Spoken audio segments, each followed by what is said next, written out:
తిరుమలలో ఎన్నడూ లేని విధంగా తిరుమల ప్రతిష్టను భంగం కలిగించే విధంగా కొన్ని అసాంఘిక కార్యక్రమాలు అనేవి జరుగుతున్నాయి. రీసెంట్గా కొన్ని బీర్ బాటిల్స్, మందు బాటిల్స్ అనేవి అక్కడ వేసి అక్కడ ఏదో జరిగిపోతుందని క్రియేట్ చేశారు. తీరా కావాలని చేసినట్టు కొన్ని ఆరోపణలు అయితే పోలీసులు కూడా బయటపడడం జరిగింది. మీరేమంటారు దాని గురించి?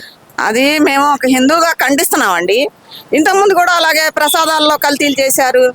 ఇవన్నీ మాకు అప్పుడే చాలా బాధ వేసిందండి మనసుకు. అసలు ఇప్పుడు హిందూ దేవుళ్ళు అంటే ఎందుకో తెలియదు ఆయనకి.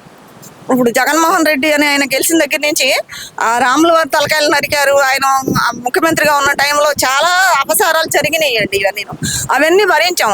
అసలు దేవస్థానం తిరుమలలో వెంకటేశ్వర స్వామినే ఇంత చేశారంటే మాకందరికి చాలా బాధగా ఉంది. అది ఇప్పుడు చూడండి, ఇప్పుడు వాళ్లే తాగేసి వాళ్ళ మనుషుల్నే తీసుకెళ్లి ఆ ఖాళీ బాటిల్స్ పైనేసి ఇప్పుడు ఆ కూటమి ప్రభుత్వానికి చెడ్డ పేరు తీసుకురావాలని అక్కడ వేసి, దీనివల్ల మన రాష్ట్రం అల్లరపాలైపోతుంది కదండి. మన రాష్ట్రం అల్లరపాలు. తిరుపతి అంటే ఎంత పేరున్నదండి, ఎక్కడెక్కడికి దేశం మొత్తం వస్తూ ఉంటారు, వెళ్తూ ఉంటారు కదా. అయితే చేసింది మాజీ టీటీడీ చైర్మన్ బోమన కరుణాకర్ రెడ్డి అనుచరులు, సాక్షి టీవీ రిపోర్టర్ అని చెప్పి స్వయంగా పోలీసులే కూడా వాటికి సంబంధించిన వీడియోలన్నీ బయటపెట్టి వాళ్ళు అరెస్ట్ చేసి జైలుకు పంపించడం జరుగుతుంది. అంటే ఇంత దారుణానికి ఊడికట్టాలంటారా? మాజీ టీటీడీ చైర్మన్ కింద పనిచేశారంటే దేవుని సేవలో ఆయన పాల్గొన్నారు. అటువంటి వ్యక్తి ఇటువంటి దారుణాలు చేయడం ఏమనిపిస్తుంది అంటారు మీకైతే? అటువంటి వ్యక్తులు చేస్తారంటే వాళ్ళకి చేయడానికి అది వెనతో పెట్టిన విచ్చండి. ఇప్పుడు ఆయన ఒక ఫాస్టర్ అయి ఉండి మరి వెంకటేశ్వర స్వామి గుళ్ళో వచ్చి చేశాడు కదండి.